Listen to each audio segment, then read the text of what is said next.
नमस्कार दोस्तों, बहुत बहुत स्वागत है आप सभी का आपके अपने परिवार गवर्नमेंट एजुकेशन में। दोस्तों, इस वीडियो में हम जनरल साइंस से क्वेश्चन देखने वाले हैं। और अभी एमपी प्लस कांस्टेबल में आप मान के चलो आपके पास 20 दिन बचे हैं केवल। तो इन 20 दिनों में आपको अच्छे से स्पीड बढ़ा देनी है तैयारी की, और आपको जो है वो रिवीजन करना है और डेली जो है वो टेस्ट देना है। ओके, तो चलिए हम आज के जनरल साइंस के क्वेश्चन डिस्कस करते हैं। तो पहला क्वेश्चन है यहाँ पर, जीव विज्ञान का जनक किसे कहा जाता है? ऑप्शन है लेमार्क, ट्रेवी ट्रेविरेनस, लिनियस, अरस्तु। तो आप सभी को पता होगा जो जीव विज्ञान यानी बायोलॉजी के जो फादर कहे जाते हैं वो किसे कहा जाता है? ये कहा जाता है अरस्तु को। ओके, इंपॉर्टेंट है, याद रखना है। इसका आंसर हो जाएगा डी ऑप्शन। अगर आपसे देखिए, आपको विज्ञान का तो पता गया है कि जीव विज्ञान का जो है वो जनक किसे कहा जाता है। वहीं अगर आपसे पूछ ले जाए कि सिर्फ फादर ऑफ बायोलॉजी किसे कहा जाता है, ये तो मैंने जंतु विज्ञान का बताया था। जैसे कि आपको कहा जाए कि बायोलॉजी, फादर ऑफ बायोलॉजी किसे कहा जाता है या फादर ऑफ जूलॉजी आपको किसे कहा जाता है, तो दोनों ही आपको अरस्तु लगाना है। इंपॉर्टेंट है, दोनों ही याद रखना है।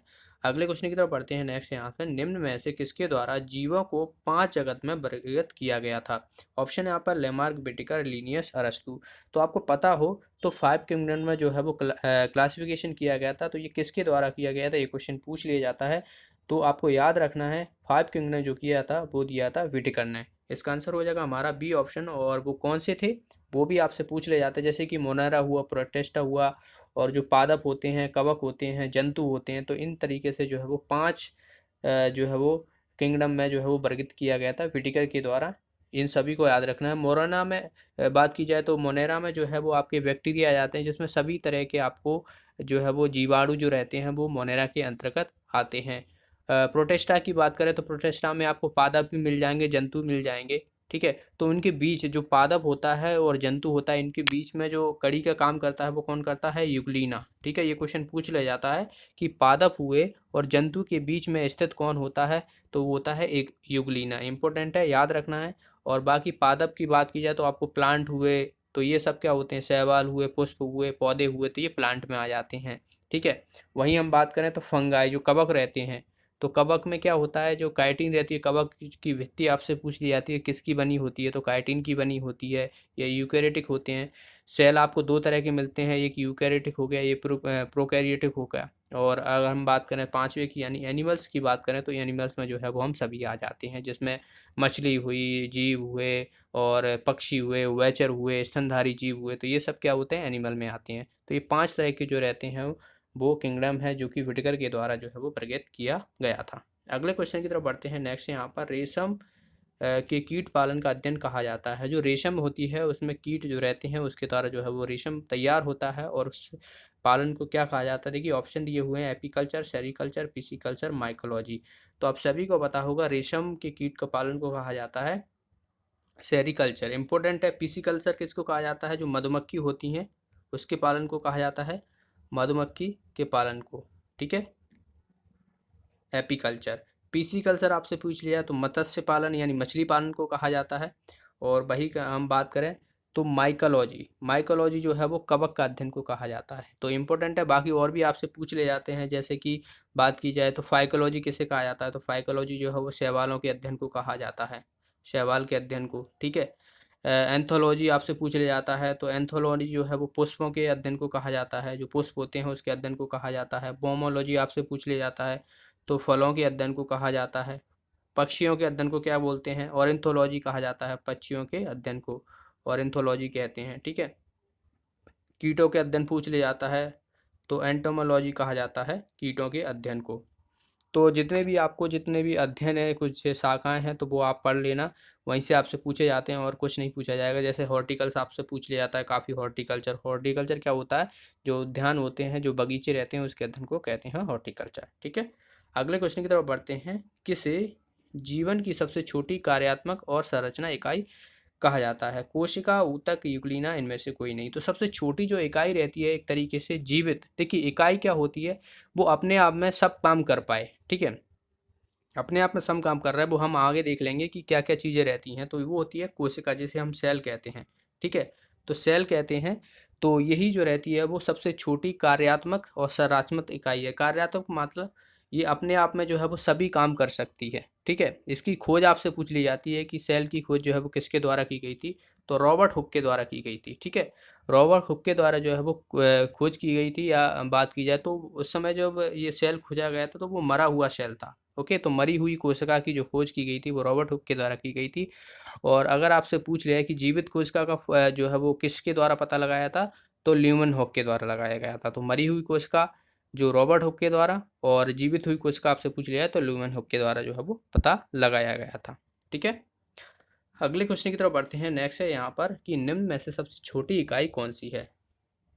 छोटी इकाई यहाँ पर पूछी गई है। दरअसल ऑप्शन देखिए यहाँ पर, इकाई मतलब आपसे पूछा जाएगा कोशिका, सबसे छोटी कोशिका आपसे पूछ ली जाती है कि सबसे छोटी कोशिका कौन सी है, ठीक है। शुतुरमुर्ग का अंडा, माइकोप्लाज्मा, तंत्र का तंत्र, इनमें से कोई नहीं। तो इसका आंसर क्या हो जाएगा, माइकोप्लाज्मा। माइकोप्लाज्मा जो रहती है वो सबसे छोटी कोशिका रहती है। ये कई बार क्वेश्चन पूछ लिया जाता है, ठीक है। सबसे छोटी और सबसे लंबी आपसे पूछ लिया है तो तंत्र का तंत्र होता है, जैसे हम नर्वस सिस्टम बोलते हैं, तो ये क्या रहता है, सबसे लंबी रहती है, तो इसे लंबी याद रखना है। और सबसे, देखिए शुतुरमुर्ग की बात की जाए तो शुतुरमुर्ग की जो रहती है वो सबसे बड़ी कोशिका रहती है। तो सबसे बड़ी आपसे पूछ लिया है तो शुतुरमुर्ग के अंडे की रहती है। सबसे छोटी कोशिका पूछ लिया है तो माइकोप्लाज्मा है। और सबसे लंबी आपसे पूछ लिया है तो तंत्रिका तंत्र है। ये तीनों ही आपसे पूछ ले जाएंगे, याद रखना है आपको, इम्पोर्टेंट है ये सभी जो है, इम्पोर्टेंट है। अगले क्वेश्चन की तरफ बढ़ते हैं। कोशिका कितने प्रकार की होती है, ठीक है। तो देखिए तीन, दो, पाँच, चार। तो कोशिका जो रहती है वो दो प्रकार की होती हैं, और दोनों ही प्रकार को आपको अच्छे से पढ़ना है इसको। देखिए एक तो होता है हमारा प्रोकैरियोटिक और दूसरा होता है यूकैरियोटिक, ठीक है। तो ये दो रहती हैं, एक होता है प्रोकैरियोटिक, प्रोकैरियोटिक, और एक होता है यूकैरियोटिक, ठीक है। तो इनमें अलग अलग फंक्शंस होते हैं, अलग अलग जो है वो चीज़ें जो है वो प्रेजेंट रहती हैं, तो वो मैं आपको बताऊंगा आगे। और वहीं से जो है आपसे जो है वो पहचानने के लिए दे दिया जाता है कि ये यूकैरियोटिक है, ये प्रोकैरियोटिक है, तो याद रखना है। अगले क्वेश्चन की तरफ बढ़ते हैं। Powerhouse of the cell जो है वो किसे कहा जाता है। आसान है, कई बार क्वेश्चन पूछा गया है ये। देखिए ऑप्शन में क्या दिया हुआ है, माइटोकॉन्ड्रिया, रेटिकुलम, लाइसोसोम, राइबोसोम। तो माइटोकॉन्ड्रिया जो रहती है वो powerhouse of the cell कहा जाता है इसको, इम्पोर्टेंट है, याद रखना है।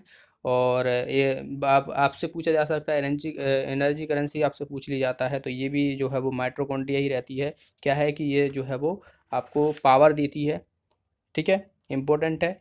इसकी जो है वो खोज किसके द्वारा की गई थी, तो अल्टमैन के द्वारा, अल्टमैन के द्वारा जो है इसकी खोज की गई थी, इम्पोर्टेंट है। और इसे ही जो है वो कोशिका का बिजली घर कहा जाता है, बिजली घर जो है वो कहा जाता है कोशिका का। तो ये भी कई बार पूछा गया है, याद रखना है। इसमें दोहरी झिल्ली प्रेजेंट रहती है माइटोकॉन्ड्रिया में, और इसका जो है वो खुद का डीएनए होता है। तो ये भी आपसे पूछा जा सकता है कि खुद का जो है वो डीएनए किसके द्वारा होता है।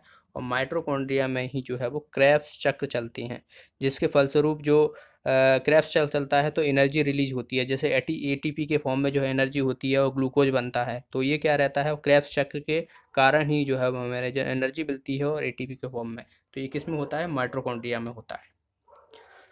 अगले क्वेश्चन की तरफ बढ़ते हैं। नेक्स्ट यहाँ पर 70S राइबोसोम किस प्रकार की कोशिका में पाया जाता है। तो इम्पोर्टेंट है, 70S राइबोसोम जो है वो किस प्रकार की कोशिका में पाया जाता है, तो ये पाया जाता है प्रोकैरियोटिक में।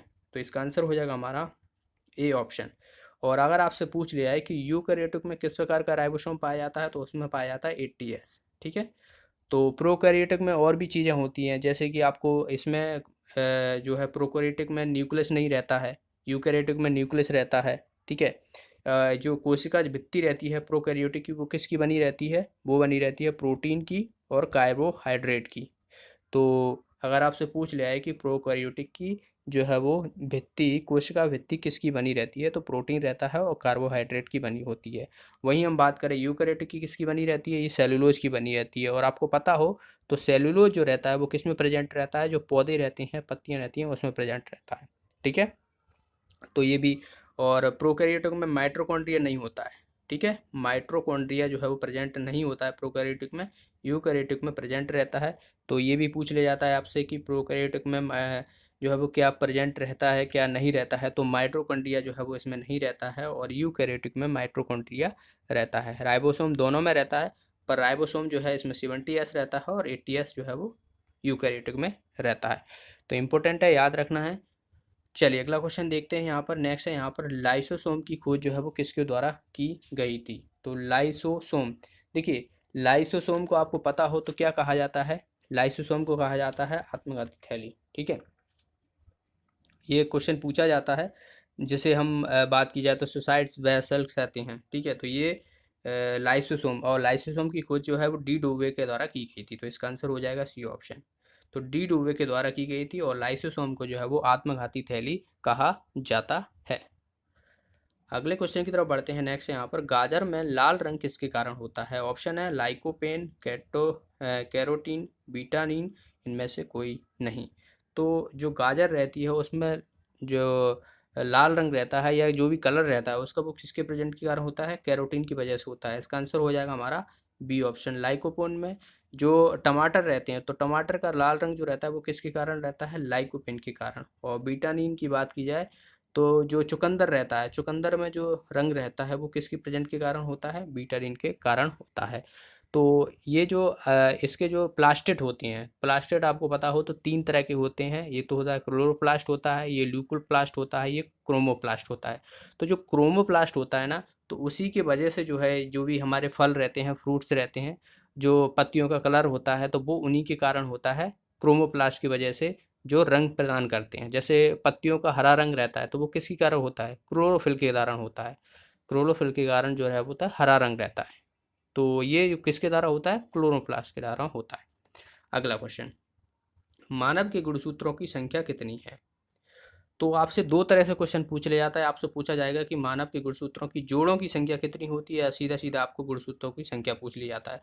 जोड़े आपसे पूछ लिया है तो 23 होते हैं, और अगर आपसे टोटल पूछ लिया है तो इसका डबल मतलब 46 होते हैं। तो इसका आंसर हो जाएगा हमारा 46। ओके, अगले क्वेश्चन की तरफ बढ़ते हैं। नेक्स्ट यहाँ पर डीएनए की द्विकुंडली संरचना का प्रतिपादन किसके द्वारा किया गया था। आपको पता हो तो हमारे शरीर में एक डीएनए होता है, जिससे बात की जाए तो किसी भी जो वंश रहता है उससे हमें पता पड़ता है उसके माता पिता कौन है, उसका कार्य क्या है, अनुवांशिकी ये जो पता पड़ती है ये सब चीज़ें। और इसकी सबसे छोटी इकाई रहती है वो डीएनए की क्या रहती है, जीन रहती है। तो डीएनए की आपसे यूनिट पूछ ली जाती है कई बार, तो आपको याद रखना है जीन रहती है, और ये जो है वो प्रोटीन संश्लेषण को नियंत्रित करती है। अब हम बात करते हैं, यहाँ पर कहा गया है कि द्विकुंडली, यानी आपको पता हो तो कुछ इस तरीके से जो है वो डबल हेलिक्स जो है वो इसकी संरचना होती है डीएनए की। तो इसका जो है वो प्रतिपादन जो है वो किसके द्वारा किया गया था, ये पूछा गया है। तो ये किया गया था वाटसन और क्रिक के द्वारा। इसका आंसर हो जाएगा हमारा सी ऑप्शन।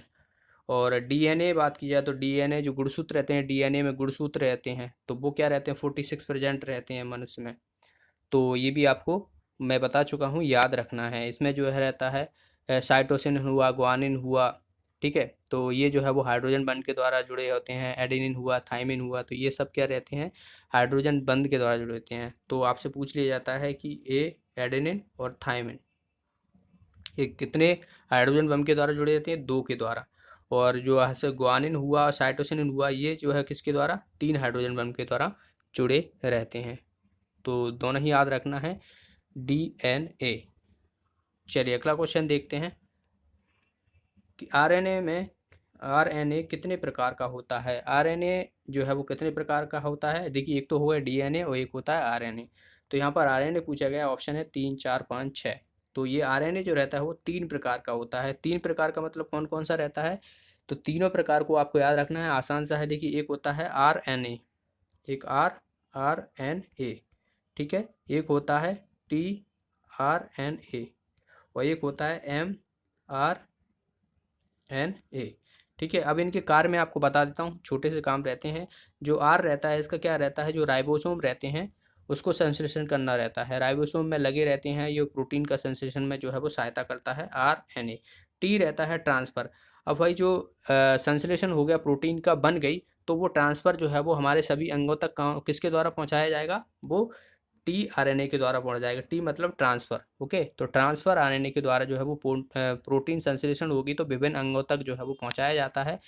ओके, और फिर जो है वो हम बात करते हैं एमआरएनए। तो मैसेंजर आरएनए होता है, तो ये क्या रहता है, अमीनो अम्ल को चुनने में मदद करता है कि कौन सी ज़रूरत कहाँ पर है, किस चीज़ की, प्रोटीन की कहाँ पर ज़्यादा ज़रूरत है, कहाँ पर नहीं है अमीनो अम्ल की। तो ये क्या करता है, ये मैसेंजर प्रदान करता है, केंद्रक के बाहर विभिन्न जो आदेश रहते हैं अमीनो अम्ल को चुनने में मदद करता है ये। तो ये 3 तरह के जो है वो आरएनए रहते हैं। चलिए अगला क्वेश्चन देखते हैं। यहाँ पर आत्मघाती तैलीय किसे कहा जाता है, तो अभी जस्ट मैंने आपको बताया था, तो ये किसे कहा जाता है, लाइसोसोम को कहा जाता है। इसका आंसर हो जाएगा हमारा बी ऑप्शन। ठीक है, लाइसोसोम कहा जाता है। राइसोसोम आपसे पूछ लिया है तो प्रोटीन की फैक्ट्री कहा जाता है इसको। प्रोटीन की फैक्ट्री जो है वो किसे कहा जाता है, राइसोसोम को। लाइसोसोम को आत्मघाती तैल, माइटोकॉन्ड्रिया को powerhouse of the cell, ये सभी आपको याद रखना है। अगले क्वेश्चन की तरफ बढ़ते हैं। निम्न में से किसके द्वारा पादप का रंग आता है, तो अभी मैंने आपको बताया कि क्रोमोप्लास्ट के द्वारा जो है वो पादप होते हैं, फल होते हैं, इन सभी का रंग जो है वो क्रोमोप्लास्ट के द्वारा आता है। तो क्रोमो, देखिए क्रोमो आपको कहीं भी मिल जाए तो मतलब वो रंगों की बात करता है। ठीक है, तो ये एक निमोनिक्स रहता है इसका, तो आपको याद रखना है क्रोमोप्लास्ट जो है इसका आंसर हो जाएगा।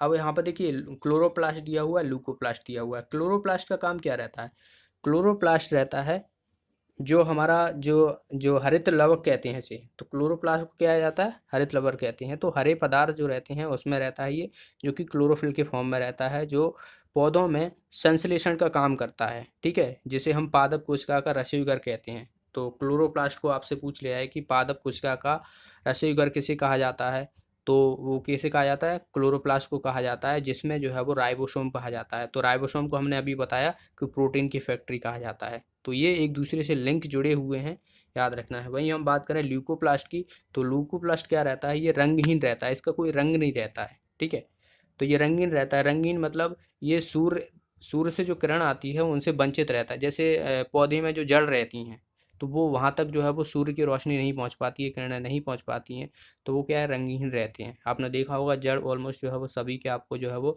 रंगहीन मिलेंगे, उसका कोई कलर नहीं रहता है। तो ये किसके कारण होता है, ल्यूकोप्लास्ट के कारण होता है। और क्रोमोप्लास्ट क्या करता है, जो फलों का जो रंग होता है ये इसी के द्वारा पौधों में रंगीन भाग, जैसे कि पुष्प हुए तो पुष्पों का रंग हुआ, ठीक है, फल हुई, बीज हुई, तो इनका रंग प्रदान करता है क्रोमोप्लास्ट। अगले क्वेश्चन की तरफ बढ़ते हैं। निम्न में से किसके द्वारा एक पीढ़ी से दूसरी पीढ़ी तक के लक्षणों को प्राप्त किया जाता है, तो ये किसके द्वारा किया जाता है, ये किया जाता है डीएनए के द्वारा। ठीक है, डीऑक्सो राइबो न्यूक्लिक एसिड जो है इसका फुल फॉर्म रहता है, और इसी के द्वारा जो है वो एक पीढ़ी से दूसरी पीढ़ी का पता लगाया जाता है। मान लो किसी का बच्चा है और कोई दो लोग हैं, वो दावा कर रहे हैं ये हमारा बच्चा है, और कोई दूसरे पेरेंट है वो दावा कर रहे हैं कि ये मेरा बच्चा है, तो उसका पता कैसे लगाएगा, तो उनका क्या है, डीएनए टेस्ट होता है। तो वो क्या है कि माता पिता के अगर डीएनए और बच्चे के डीएनए सेम मिल जाते हैं, तो उसी से जो है वो पता लगाया जाता है कि कौन किसका जो है वो आगे का वंश है, या कहा जाए कौन किसका जो है वो लड़का है। ठीक है, तो ये डीएनए के माध्यम से होता है। अगले क्वेश्चन की तरफ बढ़ते हैं। नेक्स्ट यहाँ पर निम्न में से किसे क्रैपचर चलता है, तो ये भी मैं आपको बता चुका हूँ, ये माइटोकॉन्ड्रिया में होता है। इसका आंसर हो जाएगा हमारा ए ऑप्शन, जिसमें जो है वो बात की जाए तो एनर्जी जो है वो बनती है एटीपी के फॉर्म में। अगले क्वेश्चन की तरफ बढ़ते हैं। निम्न में से कोशिका का सबसे छोटा अंग होता है, तो सबसे छोटा अंग पूछा गया है, कोशिका का सबसे छोटा अंग आपसे पूछ लिया जाता है कई बार। तो देखिए यहाँ पर क्या दिया हुआ है, माइटोकॉन्ड्रिया, रेटिकुलम, लाइसोसोम, और बात की जाए तो राइसोसोम। तो राइसोसोम जो रहता है वो कोशिका का सबसे छोटा अंग रहता है। तो राइसोसोम, तो राइबोसोम हो गया, यहाँ पर राइसोसोम होता है दरअसल ये। तो राइबोसोम भी लिखा मिल सकता है, राइसोसोम भी मिलता है, तो इसका आंसर हो जाएगा हमारा डी ऑप्शन। ये कोशिका का सबसे छोटा अंग रहता है। इसका काम क्या रहता है, प्रोटीन का निर्माण करना रहता है। ठीक है, जिसे हम प्रोटीन की फैक्ट्री कहते हैं, और इसमें दो तरह के जो है वो प्रोटीन बनते हैं। और कौन कौन से बनते हैं, 70S और 80S। जो किस में रहता है, ये वाला रहता है प्रोकैरियोटिक में रहता है, और ये रहता है यूकैरियोटिक में। तो प्रोकैरियोटिक सेल, यूकैरियोटिक सेल। तो राइबोसोम दरअसल जो है वो दोनों सेलों में प्रेजेंट रहता है, यूकैरियोटिक प्रोकैरियोटिक में। तो दोनों ही आपको याद रखना है। अगले क्वेश्चन की तरफ बढ़ते हैं। पादपों में पत्तियों का हरा रंग जो है वो किसके कारण होता है, तो ये आपको देखिए जो है वो हिंदी में लिखा मिल सकता है, तो हरित लवक जो है इसका आंसर हो जाएगा, जिसे क्लोरोप्लास्ट कहा जाता है। तो हरा रंग जो रहता है वो इसी की वजह से प्रेजेंट रहता है, तो इसका आंसर हो जाएगा हमारा बी ऑप्शन। अगला क्वेश्चन। निम्न में से प्रोकैरियोटिक को में क्या नहीं पाया जाता है। तो प्रोकैरियोटिक में जो है वो क्या नहीं पाया जाता। देखिए यहाँ पर क्या क्या दिए हुए हैं, केंद्रक, राइबोसोम, और बात की जाए तो माइक्रोसोम और कोशिका भित्ति। तो इसका आंसर हो जाएगा हमारा जो न्यूक्लियस या जिसे हम कहते हैं केंद्रक कहते हैं, ये प्रेजेंट नहीं रहता है। तो इसका आंसर हो जाएगा हमारा ए ऑप्शन। ये किस में प्रेजेंट रहता है, यूकैरियोटिक में रहता है। ठीक है, तो प्रोकैरियोटिक यूकैरियोटिक आप अच्छे से पढ़ लेना। मैं आपको एक बार बता देता हूँ कि क्या क्या प्रेजेंट रहता है। जैसे कि हमारा ये प्रोकैरियोटिक हो गया, ये यूकैरियोटिक रह गया। तो इसमें जो है वो न्यूक्लियस नहीं होता है, इसमें न्यूक्लियस प्रेजेंट रहता है। ठीक है, इसमें क्रोमोजोम रहता है वो एक रहता है, इसमें क्रोमोजोम कई रहते हैं। जैसे कि अब मनुष्य है तो मनुष्य में क्रोमोजोम कितने रहते हैं, जिसे हम गुणसूत्र बोलते हैं, तो 46 रहते हैं। तो इसमें एक से ज़्यादा रहते हैं, जबकि प्रोकैरियोटिक में एक ही रहता है। इसकी जो प्रोकैरियोटिक की कोशिका भित्ति जो रहती है वो किसकी बनी रहती है, प्रोटीन की बनी रहती है और कार्बोहाइड्रेट की बनी रहती है। और ये किसकी बनी रहती है, सेलुलोज की बनी रहती है, सेलुलोज की। और सेलुलोज जो है वो किस में पाया जाता है, जो जो प्लांट होते हैं उसी में पाया जाता है। सेलुलोज मनुष्य नहीं पचा सकता। ठीक है, ये क्वेश्चन पूछ लिया जाता है कि मनुष्य क्या नहीं पचा सकता, तो सेलुलोज नहीं पचा सकता, क्योंकि अब ये जानवर पचा सकते हैं। तो आपने देखा होगा जो गाय होते हैं, भैंस होते हैं, वो क्या करते हैं, जो घास फूस हुआ तो वो खाते हैं, तो वो पचा लेते हैं। लेकिन अपन सेलुलोज जो रहता है प्रेजेंट रहता है घास फूस में, तो वो उसको हम पचा नहीं सकते हैं। ठीक है, आगे बात करें तो राइबोसोम बता चुका हूँ, इसमें 70S होता है, इसमें जो है वो यूकैरियोटिक में 80S होता है। गोल्जी काय इसमें नहीं होता है, इसमें होता है गोल्जी काय। ठीक है, लाइसोसोम जो रहता है इसमें प्रेजेंट नहीं होता है, इसमें प्रेजेंट रहता है। ठीक है, डीएनए का एकल सूत्र रहता है इसमें, ये डबल हेलिक्स सूत्र रहता है इसमें। तो ये भी आपसे पूछ लिया जाता है, याद रखना है। तो इन सबको मोस्टली आपसे पूछा जाता है, यही आपको याद रखना है। तो एक बार मैं आपको यहाँ पर देखिए, ये सेल है, यूनिट है एक तरीके से, ये पूरी है। और इसमें अलग अलग चीज़ें आपको यहाँ पर देखने को मिलेंगी। जैसे कि देखिए सबसे ऊपरी जो ये यूनिट से ये सेल है, कोशिका जिसे हम कहते हैं। और कोशिका को क्या किया है, ये मान लो यहाँ से इसे काट दिया है, तो इसके अंदर जो प्रेजेंट रहते हैं ये रहते हैं सब। तो इसमें आपको ऊपर की आपसे पूछी जाएगी इसकी सेल मेम्ब्रेन हुई, तो ये सेल मेम्ब्रेन रहती है, जो कि अर्ध पराग में झिल्ली रहती है। मतलब ये आने जाने का जो है वो एक दूसरे के आर पार जो है वो चीज़ें प्रोवाइड कराती है। ठीक है, इसमें आपको माइटोकॉन्ड्रिया हो गया, तो ये क्या होता है, powerhouse of the cell कहते हैं जिसे। साइटोप्लाज्मा हो गया, मेम्ब्रेन हो गया, डीएनए यहाँ पर होता है। ठीक है, ये ईआर रहता है।